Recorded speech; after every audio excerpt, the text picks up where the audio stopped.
बिस्मिल्लाहिर्रहमानिर्रहीम। अस्सलाम वालेकुम टू एवरीवन। आज हम लोगों के यहाँ पे इकट्ठे होने का मकसद है सेल्स एंड डिस्ट्रीब्यूशन के ऊपर एक ट्रेनिंग। तो जैसे कि मुसलसल ट्रेनिंग और जिद्दत का प्रोसेस चल रहा है, तो उसी को हम ऐड करते हुए आज सेल्स एंड डिस्ट्रीब्यूशन के ऊपर एक ब्रीफ सी और एक डिटेल वाइज ट्रेनिंग जो है वो हमारे कलीग हैं मिर्ज़ा गुलजार बेग साहब, और इनका डेजिग्नेशन है बिजनेस डेवलपमेंट मैनेजर। मिर्ज़ा साहब आएँ और आप ट्रेनिंग का सेशन शुरू करें। बिस्मिल्लाहिर्रहमानिर्रहीम। अज़ीज़ दोस्तों, ये सेल के हवाले से कुछ पॉइंट्स हैं जो कॉमनली हमें प्रॉब्लम्स आती हैं, जिसकी वजह से बाज़ दफ़ा बहुत सारे मसाइल पैदा होते हैं, छोटे बड़े। बाज़ दफ़ा छोटी सी चीज़ होती है जो आगे जाके बहुत ज़्यादा मसला क्रिएट करती है। उस हवाले से कुछ पॉइंट्स हैं जो मेरी अपनी क्रिएशंस है, जो कुछ मैंने सीखा। मेरा ये प्रोग्राम है, ये कोशिश है कि मैं आप सब दोस्तों को बता दूं, ताकि इन फ्यूचर आपको छोटे छोटे पॉइंट्स भी हैं और सीरियस पॉइंट्स भी हैं, ताकि एस्टिमेशन करते हुए कि किसी किस्म का मसला न बने। इसमें सबसे पहली जो चीज़ है, ये हमारे जो मोस्ट सीनियर जो मोस्ट जूनियर दोस्त हैं, जो बिल्कुल न्यू कमर हैं, उनके लिए कि जो मेजरमेंट करना शुरू करते हैं, जिनको प्रॉब्लम होती है, जिनको पता नहीं चलता, बाज़ फीता पकड़ते वक्त भी प्रॉब्लम आ जाती है उसमें। तो फीता पकड़ने का बेसिकली तरीका ये होना चाहिए कि अंगूठा आपका फीते के नीचे हो, उसमें आपकी दीवार के साथ जो बिल्कुल क्लियर जो है ना वो अंगूठा साथ आए, मेजरमेंट आपको बिल्कुल क्लियर मिले। बजाय इसके कि आप इस तरह अंगूठा रखें तो कम से कम आधी इंच वो अंगूठा आपका कवर कर देगा। तो बाज़ दफ़ा वही आधी इंच जो है वो बाद में मिसाइल पैदा करती है, आगे चलते चलते वो इंचों में फ़र्क आ जाता है। तो इस चीज़ का ख्याल रखा जाए कि फीता पकड़ते वक्त अंगूठा हमेशा नीचे रखा जाए। फीता चाहे स्टील का हो या फाइबर का हो या दूसरा कपड़े का हो, तो ये इस चीज़ का ख्याल रखें। दूसरे नंबर पे ये है कि हमारा जो पॉइंट है कि जो मेजरमेंट करने का तरीका है, बाज़ दफ़ा ये होता है कि हम मेजरमेंट बिल्कुल फाइनली चारों तरफ से कर लेते हैं। ये हमारे मिसाल के तौर पे ये एक पैमाइश आ गई। फॉर एग्जांपल ये एक हमारा छोटा सा हॉल या कमरा आप कह लें, तो इसकी हमने चारों पैमाइशें कर ली, लेकिन बाद में क्या होता है कि फ़र्क निकल आता है। बाद में पता चलता है कि ये तो जगह टेढ़ी थी, इसमें स्लैबों का फ़र्क आ गया, स्लैबें छोटी बड़ी करना पड़ गई। अब इसको करने के लिए ये है कि ये चारों पैमाइशें तो आपने कर ली, लेकिन इसको क्रॉस भी चेक कर लें। अगर क्रॉस में एक आधे इंच का फ़र्क है तो वो इग्नोरेबल है, चल सकता है। अगर ज़्यादा फ़र्क है तो फिर इसका तरीका मैं बाद में बताऊंगा कि इसको कैसे चेक करना है। या बाज़ दफ़ा ये होता है कि इसकी पैमाइश है 12 फुट और इसकी आ गई 13 फुट, लेकिन हमें ये पता नहीं चलता कि ये इधर से निकली हुई है, इधर से पैमाइश बढ़ रही है या इधर से बढ़ रही है। हम बाज़ दफ़ा उसे एक साइड से बिल्कुल चौरस ही लेके आगे चल पड़ते हैं, लेकिन बाद में पता चलता है कि ये तो बिल्कुल इस तरह थी कि दोनों साइड से ऐसे निकली हुई है। इसको भी चेक करने के लिए ये फिर चीज़ जो है ना ये आपको काम देगी। अच्छा, इसके बाद फिर आ जाता है तीसरे नंबर पे कि आपने 90 एंगल या गुनिया जिसे हम कहते हैं, वो चेक कैसे करना है। उसको चेक करने का एक सिंपल सा तरीका होता है कि आपने ज्योमेट्री में पढ़ा होगा कि एक फार्मूला होता है कि अमूद का मुरब्बा जमा कायदा का मुरब्बा इक्वल टू वक्र का मुरब्बा, जिसे जिसे हम इंग्लिश में अगर या ज्योमेट्रिकल शेप में लिखेंगे तो ये चीज़ बनेगी। ये ए है, ये बी है और ये सी है, ठीक है जी। अब अगर आपका ए 3 फुट है, बी 4 फुट है और सी डेफिनेटली 5 फुट होगा, ये एक यूनिवर्सल फार्मूला है। कोई भी तरीका नहीं है, आपके पास फीता है, कोई चीज़ और नहीं है, तो आप फीते से चेक कर सकते हैं कि ये 3 फुट है, ये 4 फुट है और ये 5 फुट होगा।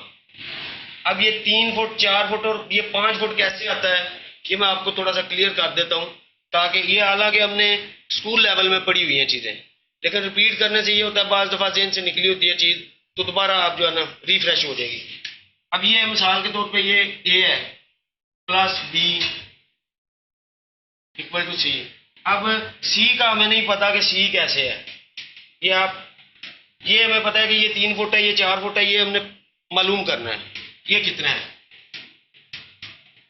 अच्छा, ए आपका आ गया जनाब पहले 3 फुट और बी है 4 फुट। अब इस पे आपने इस तरह कर लेना है इसे कि डायरेक्ट ये ऐड भी ना हो। सी आपने एज इट इज लिख लिया। अब इसमें क्या करना है, आपने इसका भी स्केल लेना है, इसका भी स्केल लेना है और इसका भी लेना है। ठीक है जी, इसका स्केल आ गया 9, इसका आ गया ना पहले 16 और ये एज इट इज रहेगा। इसके बाद आपने इसे जमा कर लिया। अब इन दोनों का जदर ले लेना आपने। अब ये आ गया 5 और ये जदर और मुरब्बा कैंसिल हो गए। सी आपका 5 फुट आएगा। अब यही फार्मूला हमें आगे भी काम देगा। अगर आपके पास जगह की कमी बेशी है, ये तो ये है कि आपके पास एक कॉर्नर है, आपने कॉर्नर चेक कर लिया कि मसलन ये एक पैमाइश है, एक दीवार आपने यहाँ से शुरू हुई और यहाँ से ये कोना आ गया। आपने चेक करना है कि क्या ये कोना हमारा दुनिया में है, चौरस है या नहीं। उसका फिर ये फार्मूला है कि आपने 3 फुट पे निशान लगा लिया, 4 फुट पे निशान लगा लिया और उसको क्रॉस चेक किया कि ये 5 फुट बनता है कि नहीं। 3 4 5, ठीक है जी। अब इसको अगर आपके पास स्पेस ज्यादा है तो आप इसको एक्सटेंड भी कर सकते हैं। ये जो इक्वेशन है 3 4 5 वाली,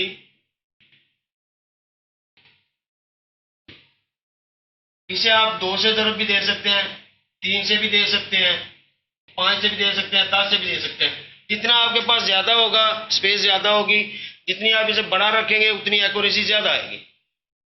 अब अगर ये 5 फुट पूरा नहीं आ रहा, मतलब 4 फुट 11 इंच आ रहा है, 4 फुट 10 इंच आ रहा है, इट मीन कि ये कोना आपका घुटा हुआ है, क्लोज हो रहा है। और अगर 5 से ऊपर जा रहा है, सूत्रों में फर्क ना हो, ज्यादा हो, और 5 फुट एक सूत्र आ जाता है तो माइनस का फर्क होता है, इतना चुनाई में फर्क आ जाता है। अगर इंचों में फर्क है, 5 फुट 1 इंच आ गया, 1.5 इंच आ गया, इट मीन कि ये खुला हुआ है। इसको फिर आपको ग्राफ पेपर पे या वो बाद में आपको बताता हूँ कि इसका फिर क्या तरीका होगा।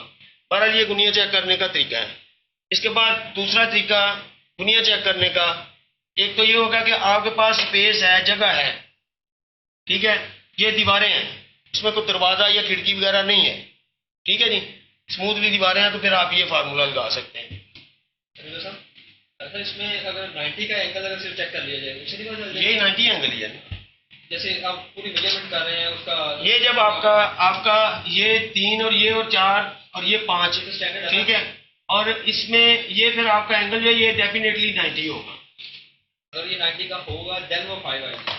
हाँ, ये 5 उसी वक्त आएगा जब ये 90 होगा। तो अगर आप 90 से पहले अगर होते हैं ना, जैसे आपके पास वो एंगल्स वगैरह होते हैं, हाँ। वगैरह आए हुए हैं, अगर 90 का होने से किसी नहीं, वो तो है ना कि वो तो एक बाकायदा इंस्ट्रूमेंट है चेक करने के लिए। ये इंस्ट्रूमेंट नहीं, आपके पास सिर्फ फीता है। प्रैक्टिकली चेक करना चाह रहे हैं, ये प्रैक्टिकली जो देसी फार्मूला है ना, जो हमारे सेल वाले दोस्त, अब हर बंदा तो वो गुनिया साथ लेके नहीं जा सकता, इंस्ट्रूमेंट नहीं होते, अब बार दफा उससे भी गलती लग सकती है। सर एक को क्वेश्चन था, क्वेश्चन ये कि आपने 2 दीवारों का हवाला दिया, एक दीवार होती है 3 फुट 1 इंच। हम कहते हैं कि एक दीवार है, उस दीवार को हमने 90 एंगल्स का निकालना है, दूसरी दीवार को हमने उसको तो सीधा करना है। एक दीवार का हम 90 एंगल कैसे निकालेंगे? अगर आपके पास वो चीज है ना, तो फिर आपको थोड़ा सा डोरी का सहारा भी लेना पड़ेगा, फीता और डोरी दोनों चीजें।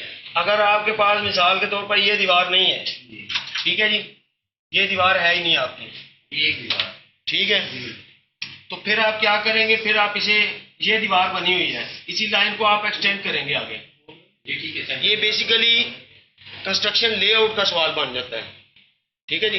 क्या आपने एक दीवार ही मार्क करनी है कि आपके पास एक दीवार बनी हुई है, आपने 90 पे दूसरी दीवार आगे लेके जानी है, ठीक है जी। तो इसका फिर तरीका ये होता है कि ये मैं दोबारा आपको कर देता हूँ।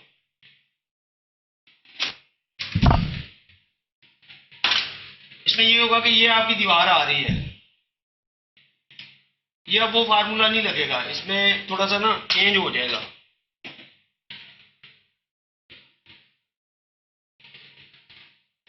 ये आपकी दीवार बनी हुई है, ठीक है जी।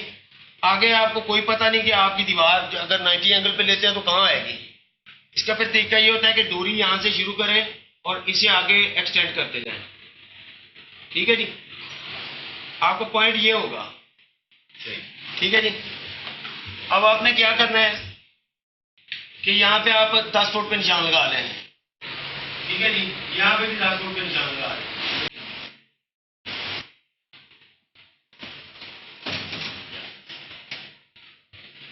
ये 10 फुट पे आपने निशान लगा लिए, ठीक है, लेकिन ये निशान आपके एक्यूरेट होने चाहिए, लाइन भी सीधी होनी चाहिए।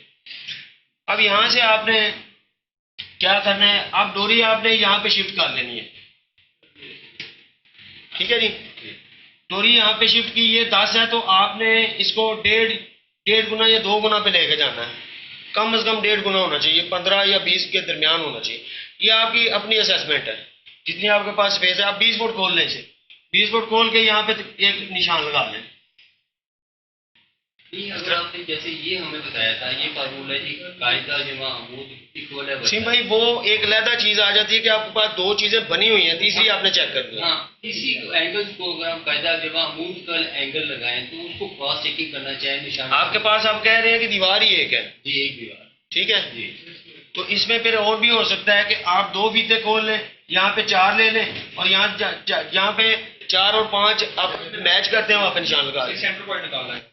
यहाँ पे 4 फुट और 5 फुट मैच करते हैं, वहाँ पे निशान लगा लें। ये दूसरा तरीका है कि बिल्कुल ओपन ग्राउंड है आपके पास, ठीक है जी, खुला एरिया है, तो आप इसी तरह फिर यहाँ पे निशान आपका 20 फुट ये आपने रखना है, तकरीबन 20 रख लें, 18 रख लें, मिसाल के तौर पर ये आपने 20 फुट रख लिया, यहाँ पे ये आपने कर्व लगा दी, इधर से भी आपने 20 फुट पे ये कर्व लगा देनी है, इस तरह आएगी, ठीक है। अब ये जो क्रॉस है और ये जो निशान है इसे आप सीधा कर लें।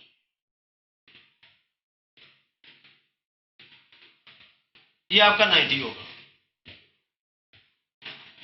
अच्छा, एक और क्वेश्चन है, ये तो सतह मारो नीचे सब एक ऐसा प्लेटफॉर्म हो तो फिर तो ये एक्सरसाइज की जा सकती है। एक एक्सरसाइज है मट्टी पड़ी है, बहरहाल ये चीज जो है ना ये सेल में नहीं आती, लेकिन हमें ये सिविल का सवाल है, सिविल लेआउट का।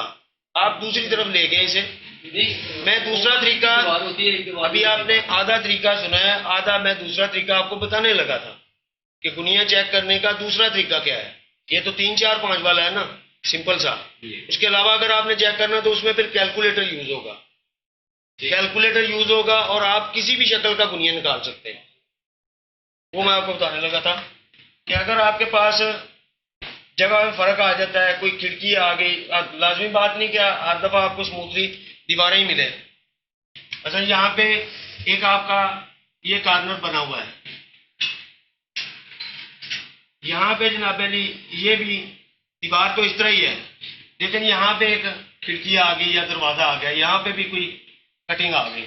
अब आपको वो 3, 4, 5 वाला 3 फुट और 4 फुट स्पेस ही नहीं मिल रही, ठीक है जी। फिर आप किसी भी मेजरमेंट का गुनिया निकाल सकते हैं, उसमें फिर 3, 4, 5 की शर्त नहीं है। मसलन आप यहाँ पे आ गए, यहाँ पे आपके आ गया 10 फुट, ठीक है जी। अब यहाँ से आप आगे चले गए, ये आपको जगह खाली चाहिए, यहाँ पे आप फीता रख के दोबारा रीचेक कर सकें। यहाँ पे आपका आ गया 14 फुट, ठीक है जी। अब इसका तरीका यही है, तरीका यही है। अब आपने 10 का मुरब्बा ले लिया, 14 का मुरब्बा आ गया, और ये आप एक्स रख लें, इसका नाम, ये आपका एक्स आ गया, ठीक है जी। अब आपने इनका स्क्वायर लेके उसका जदर निकाल लेना है, तो ये फिर आपका आ जाएगा। कोई यहाँ पे 2 फुट भी हो सकता है, लेकिन जितना आप ज्यादा उसे रखेंगे, मैं पहले बता रहा हूं कि जितना आप मेजरमेंट ज्यादा लेंगे उतनी एक्यूरेसी ज्यादा आएगी। जितनी छोटी रखेंगे फिर उस हिसाब से, हालांकि फुट बाई फुट का भी आप ले सकते हैं, फुट बाई फुट का हो तो 1 फुट 5 इंच आता है, 1.41 समथिंग आता है। ये एक क्वेश्चन है, जैसे आपने 3 या 4 और 5 का फॉर्मूला बताया, अगर हम 3 की जगह 2.5 ले लेते हैं, उस तरफ 4 की जगह हम 3 ले लेते हैं, जी भाई, फिर वही चीज आएगी, फार्मूला आएगा, उसको फिर वही स्पेस का किसी फार्मूले पे बता के चलना। मेरे भाई फार्मूला वही है ये वाला, ठीक है, इसे आप जहां मर्जी अप्लाई कर लें। यहाँ पे 3 लिखा हुआ है ना, यहाँ पे आप 1 भी लिख सकते हैं, यहाँ पे 4 लिखा है, यहाँ पे 6 भी लिख सकते हैं। ये 3 और 4 की बेसिकली लॉजिक क्या है? ये आपने 3 और 4 फुट क्यों हमें बताया कि 3 फुट हिस्सा लगाए 4 फुट हिस्सा लगाए? देखिए ना, इसकी लॉजिक क्या है? मेरी बात सुने, अब ये 25 है ना, ये 5 आ गया है, ये तो ये 3 3 9 हो गया, 4 चौके 16 हो गया, 16 और 9 25 हो गया, 25 का जदर लिया 5 आ गया। वो तो समझ ये एक यूनिवर्सली एक इक्वेशन है 3 4 और 5 की। यूनिवर्सल। जे आप 3 होगा एक साइड से 4 होगा तो अंदर वाली जो क्रॉस साइड है वो डेफिनेटली 5 होगी। ये प्रैक्टिकली भी करके आपको बता दिया है कि इसमें ये 5 कहाँ से आया है। ठीक है जी। अब इसको आप चेंज भी कर सकते हैं, सैकड़ों के हिसाब से आप मेजरमेंट्स जो है ना वो अलग है, इसमें आप ऐड करते जाएं और आपका एंड पे ये आ जाएगा। वो फिर जो मेजरमेंट आएगी वो आपने चेक करनी है कि ये क्या बराबर आ रही है। अगर बराबर आ रही है तो फिर ये हमारा गुनिया में है, अगर उसमें कोई फर्क है तो फिर ये बदगुनिया होगी। अब बदगुनिया का एस्टिमेशन जो है वो मैं आपको बाद में बताता हूँ, वो एंड पे आ जाएंगे। ये चीज क्लियर हो गई। दुनिया 2 तरीके से निकलेगा आपका। अच्छा, इसके बाद हमारा पॉइंट आता है कि आपने गुनिया चेक कर लिया। इसके बाद अगर आपने पोल्ट्री शेड में मोस्टली होता है या बड़े हाल्स में होता है कि आपका एक गोल कॉलम आ गया, उसका आपको पता नहीं कि डाया कितना है, अंदाजे से ही है या मिस्त्री से पूछ लिया या शटिंग चेक कर लिया। अब यहाँ पे कुछ भी नहीं है तो आपने वो राउंड सेक्शन जो है उसका डाया चेक करना है। मोस्टली ये पोल्ट्री शेड में आते हैं कि राउंड कॉलम बने होते हैं, उनमें हमें बाज़ दफ़ा कन्फ्यूजन आ जाती है कि इसका सेंटर टू सेंटर ये है और कॉलम का जो है डाया वो कितना होगा। ये सिंपल सा एक इसमें पॉइंट है कि अगर आपका गोल कॉलम आ गया, मिसाल के तौर पे ये कॉलम है, इसका हमें डाया पता करना है कि डाया कितना है। ठीक है जी। वैसे तो हम देखेंगे तो हमें इस तरह नजर आएगा, हमारा जो एंगल ऑफ व्यू है वो ये होगा। तो अब हम इधर खड़े होकर देखेंगे तो हमें कुछ और नजर आएगा, इधर खड़े होकर देखेंगे हर तरफ से कुछ और ही व्यू होगा उसका। अच्छा, अब इसको जो चेक करने का तरीका है कि इसका एक्यूरेट जो है वो डाया कितना है, उसका तरीका ये है कि अगर आप, ये एक सिंपल सा फार्मूला होता है जो आपने मैं मिडिल लेवल पे पढ़ा भी होगा, पाई वाला फार्मूला इसमें यूज होगा। आप यहाँ से शुरू हो जाएं, यहाँ से इसकी मेजरमेंट ले लें। ठीक है जी।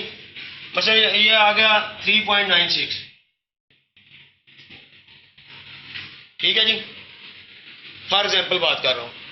अब आप का ये जो लपेट, इसे आप कह सकते हैं पेरीमीटर कह सकते हैं। ठीक है जी।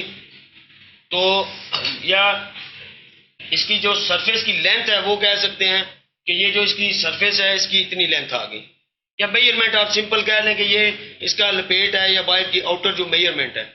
अब इसको आपने तकसीम करना है 3.14 पे, और ये क्या है, ये पाई है आपकी, जो आपने 7वीं 8वीं क्लास में पढ़ी होगी। अब ये आप तकसीम करेंगे तो आपका तकरीबन 1.24 या 5 आएगा। इट मीन का ये आपका जो कॉलम है इसका डाया 15 इंच है। ठीक है जी। अब आपका ये बिल्कुल क्लियर होगा कि ये हमारा कॉलम जो है 15 इंच का है। इसमें मफरूजे वाली बात नहीं रहेगी कि यार ये पता नहीं कितना है, 15 है, 16 है, 18 है। ठीक है जी। अब आप जब आपने ये इसकी मेजरमेंट ले ली तो ये कांस्टेंट है पाई,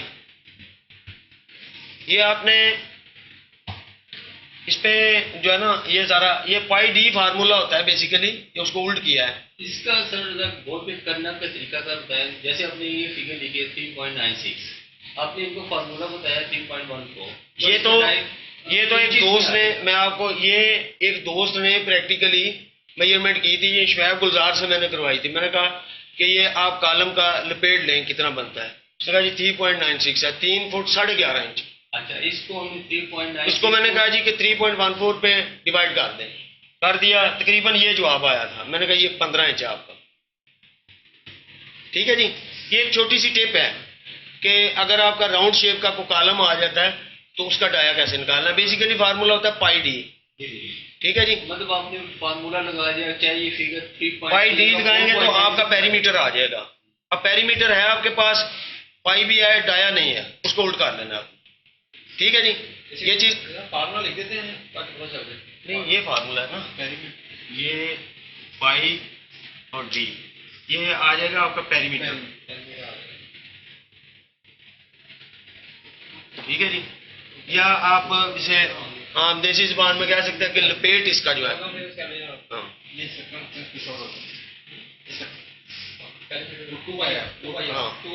ठीक।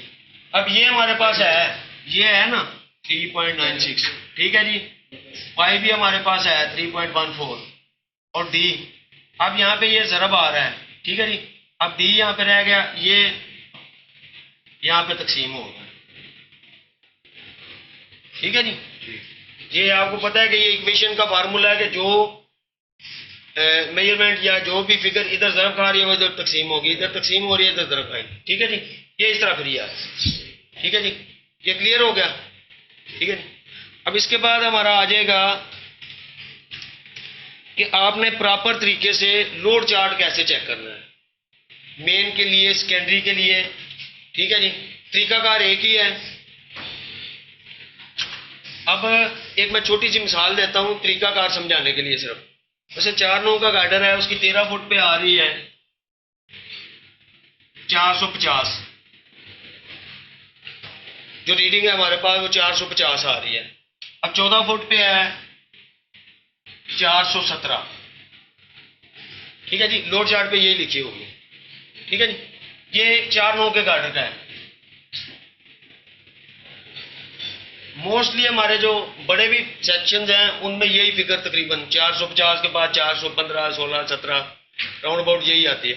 आगे 450 हमारा कांस्टेंट ही आता जाता है, ठीक है जी। साहब आपका मतलब है कि 13 फुट के कॉलम पे आप देखते हैं जो 450 पाउंड उठा रहे हैं, ठीक है जी। मैं 4 नौ के गार्डर की बात कर रहा हूँ, 4 की बात कर रहे हैं। 13 फुट का गार्डर है, 13 नौ पे आप लोड चार्ट देख लें वही होगा। 4.5 फुट की स्लैब डालेंगे हम, 4 फुट की डालेंगे। ये मैं बाद में आपको बता देता हूँ। ये 450 है, ये 417 है, ठीक है जी। अब जो हमारा लोड चार्ट चेक करने का तरीका जो एमडी साहब ने बताया था वो ये है कि आपने एक साइड का चढ़ा निकाल देना है गार्डर से। गार्डर हमारा 14 फुट का है तो हम उसे 9 इंच चढ़ा दे रहे हैं, तो वो जो इफेक्टिव उसका होगा, जो लोड चार्ट पे हमने चेक करना है वो 13.25 फुट होगा, ठीक है जी। बार दफ़ा आप 2 इंच का फर्क आगे पीछे करते हैं तो डिज़ाइन आपका अंडर लोड भी हो सकता है और लोड स्टैंडर्ड पे भी आ सकता है, थोड़ा सा ही फर्क होता है। तो ये एक साइड का चढ़ा निकालना क्यों ज़रूरी है, ये इसका मकसद क्या है, उसमें क्यों वो करते हैं वो भी मैं आपको बता देता हूँ। कि मसलन ये हमारी एक दीवार है, एक ये आ गई, ठीक है जी। अब इस पे ये दीवार 9 इंच है हमारी, ये भी 9 इंच है, ठीक है जी।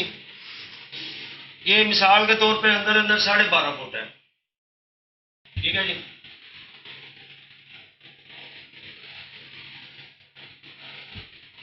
अब गार्डर तो हमने 14 फुट का डालना है, 9 इंच दोनों साइडों से ऐड कर दिया। गार्डर की जो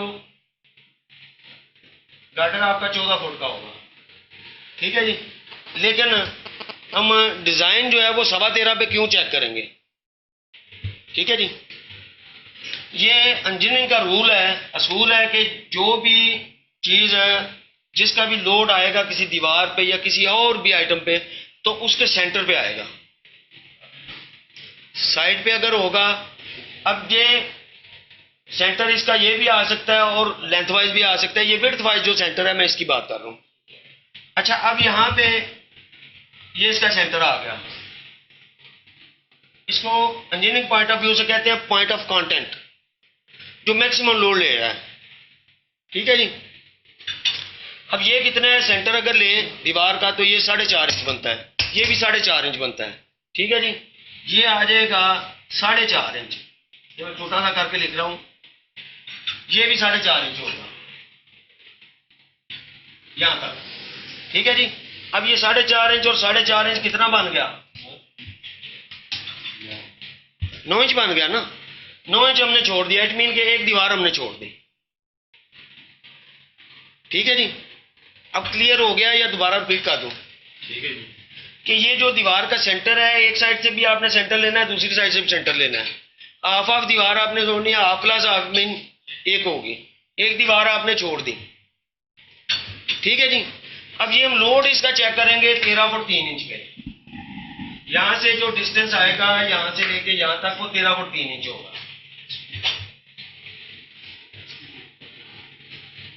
ठीक है जी। अब लोड हमने 13 फुट 3 इंच पे चेक करना है। लोड चार्ट पे हमारे पास 13 और 14 की रीडिंग लिखी हुई है।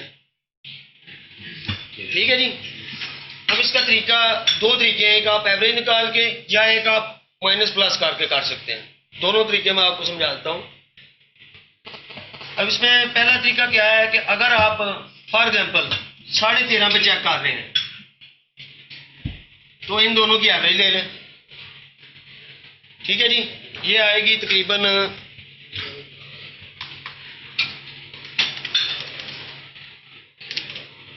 ये तकरीबन 433 पाउंड आएगी। ठीक है जी।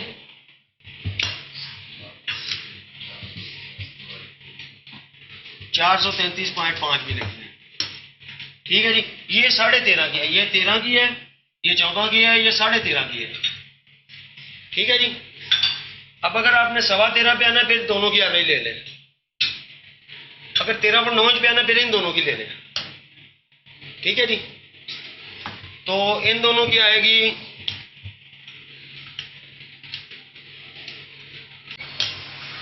अगर आप 13.25 पे आते हैं तो ये आएगी 441.75। ठीक है जी।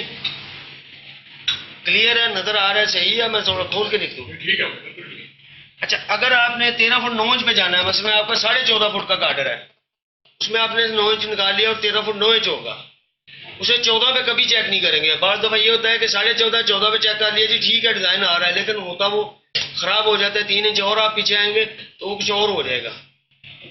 अच्छा, अब अगर आप 13 फुट 9 इंच पे आते हैं तो ये फिर क्या आएगा, इन दोनों की एवरेज आप लेंगे।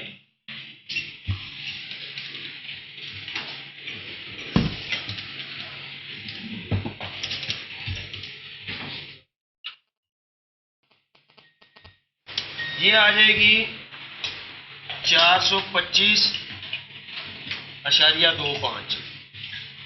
अच्छा, अब ये आपकी हर 3 इंच पे मेजरमेंट आ गई आपकी।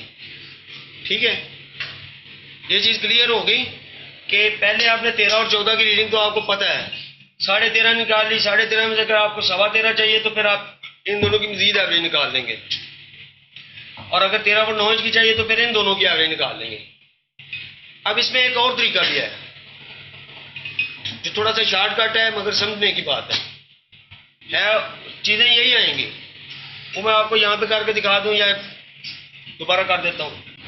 सर, इसमें अगर आपने कहा एक बार छोड़ दी जाए, हाफ दे दीजिए या एक बार छोड़ दी जाए, हाँ जी। अगर थोड़ा सा दीवारों में फर्क आ जाए, जैसे 9 इंच है और 10 इंच की हो जाती है, तो फिर तो आप असल ये 9 इंच है, ये 13.5 इंच है। हाँ 13.5 इंच है, बड़ी साइड वाली आप छोड़ दें, तो बड़ी साइड छोड़ देंगे। क्योंकि हमारा गार्डर जो है वो 9 इंच पे चढ़ा लेके काम चला रहा है। ठीक है। वहां पे आपने फुट चढ़ा दिया है तो इट मीन कि वो 3 इंच इजाफी चढ़ा आपने दे दिया है, या 4 इंच इजाफी है, या 4.5 इंच इजाफी है।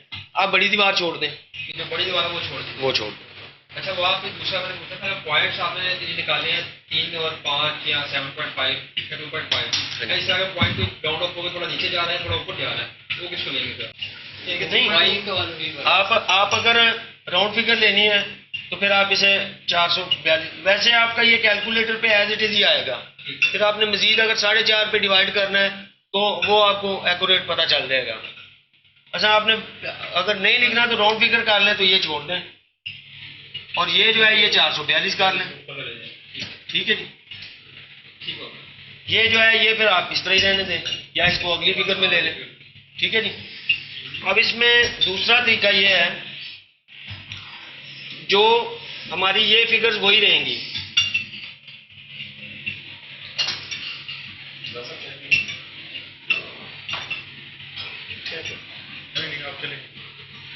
अब ये चीजें दोबारा आ गई। वो पहला तरीका था एवरेज वाला। अब दूसरा तरीका जो है वो कैलकुलेशन के साथ होगा, उसमें एवरेज का चक्कर नहीं होगा। अब आपने क्या करना है, ये 450 में से 417 को माइनस कर लेना है। ठीक है जी, ये आपका आ गया 33। ये 1 फुट का डिफरेंस आ गया, 13 और 14 फुट में जितने पाउंड का डिफरेंस है। ठीक है जी। अब इसमें आपने 3-3 इंच के हिसाब से फर्क लेना, आपने लेना है 13 फुट 3 इंच बेस से। ठीक है जी।